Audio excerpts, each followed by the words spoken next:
Hey! Hey, Sal. You alone?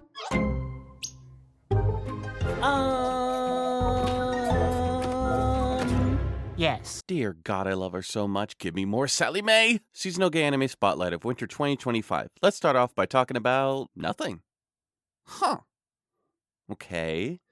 So, yeah, this season didn't really have too many original and new anime that piqued my interest. So I didn't really start any shows that could have any queer characters in it. I suppose there is Ranmaru from Baban Baban Ban Vampire, a 450-year-old vampire who works part-time at a public bath. He desires the blood of an 18-year-old virgin and is currently watching the growth of a 15-year-old named Rihito, the son of the bathhouse owners, and he also tries to stop him from losing his virginity.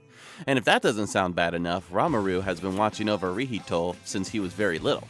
I don't really have to explain how icky gross that whole premise is, so I won't be watching this anime. I suppose I can also talk about Francois from Dr. Stone. In case you don't remember, Francois is Ryusei's butler and their gender is unknown.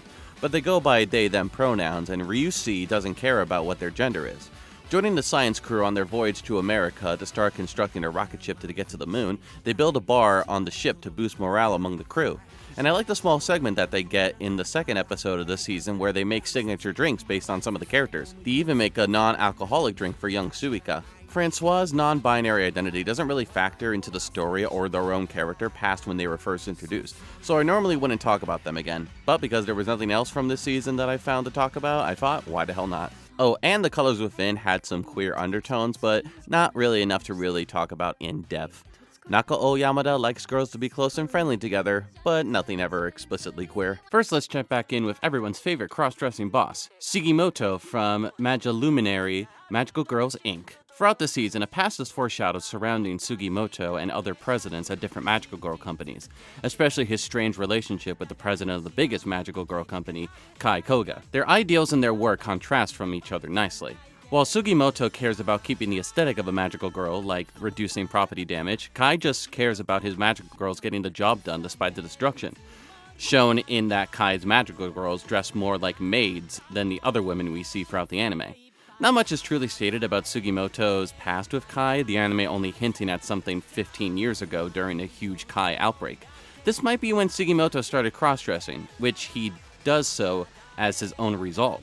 What that means, we don't know yet, but with a season 2 already announced, hopefully it will be more revealed then. Something I noticed that while watching the anime, and I'm sure I'm just reading way too much into it with my queer brain, but there's an episode where Sugimoto treats the company to karaoke. Before leaving the office, he changes into male clothing, only to change into a karaoke-themed outfit at the place, which he rocks, by the way.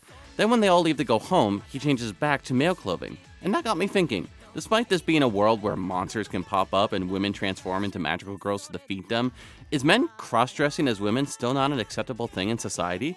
We don't see or hear any mention of men being the ones to transform or ones to fight the Kai, just women, even if they're transferring from another department. In anime itself, we've only really recently started to get magical boys who transform with the girls to fight evil that isn't meant to be a parody or the boys literally turning into girls, thanks to the recent Pure Cure series. I don't know, but seeing Sugimoto only in his magical girl outfit at work, the magical girl convention, and at karaoke with his workers, changing into regular male clothing when in more public, just made me think about this. Again, I'm sure I'm thinking way too much into this, and I'm sure the creators did not write the world and character with this commentary in mind, but it's still something fun to think about in the end. Next up is the final 2 episodes of the Yuri anime with the disastrous production, Whisper Me a Love Song. After a 6-month hiatus, let's see how this anime wraps up the story and characters while its animation almost breaks at the seams. As a quick refresher, the 2 bands are competing against each other at the school festival to see who the audience loves the most. If Aki wins, then Shiho has to tell her why she left the band, and if Shiho wins, then Aki can never see her again. Himari also became the manager for Shiho's band. After Shiho stormed out of band practice during summer vacation, things are patched up pretty quickly, with Shiho having a bit of self-awareness by this point, though she swears that after the school festival, no matter what happens, she'll stay away from Aki forever.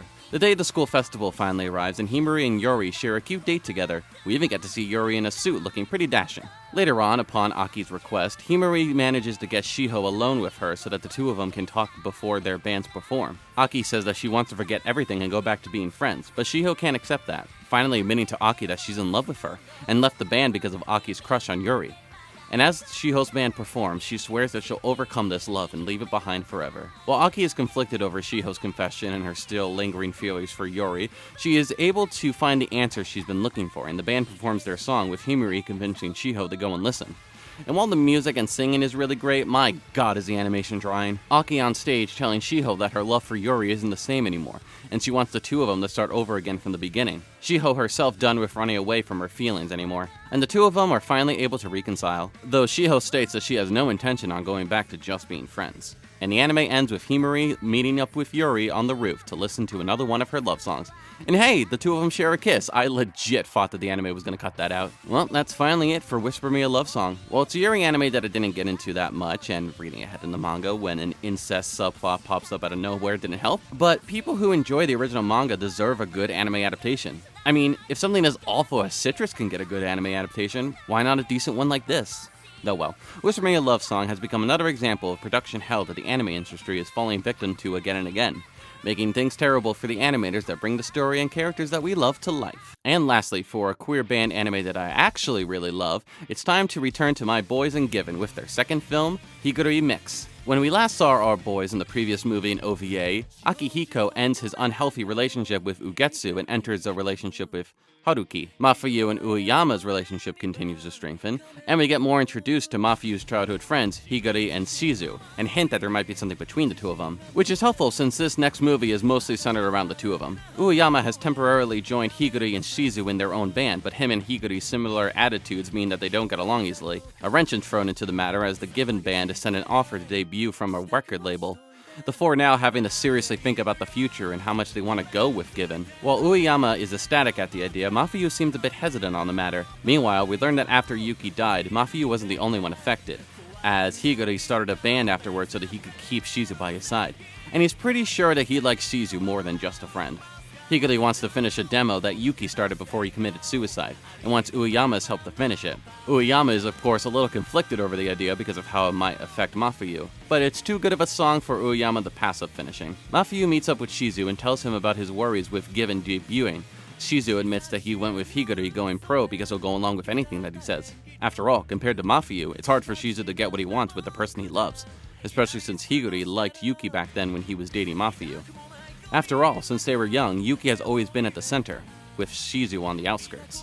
So if Mafuyu is hesitant in following along with Ueyama and Given debuting, he should just quit altogether now. On the other side, Shizu is getting tired of always being on the outskirts, with Higuri keeping affection for someone who isn't even alive anymore, saying that he knew that Higuri liked Yuki, but Yuki counters in saying that he actually likes Shizu.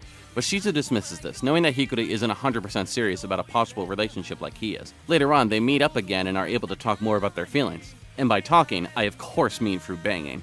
In dramatic queer anime, that always solves relationship troubles. After their night of passion, they officially become a couple. Ueyama finishes the demo and he, Higuri, and Shizu film the music video for it.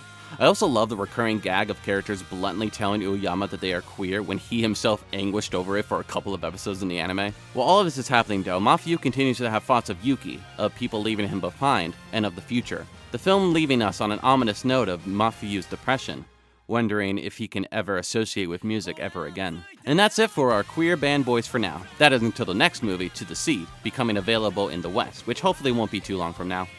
Despite Given's anime transferring to hour-long movie releases, causing the story to be more rushed than the original manga, I always enjoy getting to see my queer boys animated and listen to them sing. And if I'm remembering the manga correctly, we might be heading to the finale soon. I love this anime so much with its complex characters, realistic troubles, and great music, so I'll be sad when the anime is all over, just like I was when I finished up the manga. So, what have we learned from today's episode? We learned that gay vampires can be groomers too, so ew. Problems can be solved by just talking things out and not being so dramatic. The future can be scary, but it's important to talk about it despite your past troubles. Men should be able to become magical girls too, even if it's just a simple 9 to 5. And I wonder what my signature drink made by Francois would be. Probably something colored like a rainbow.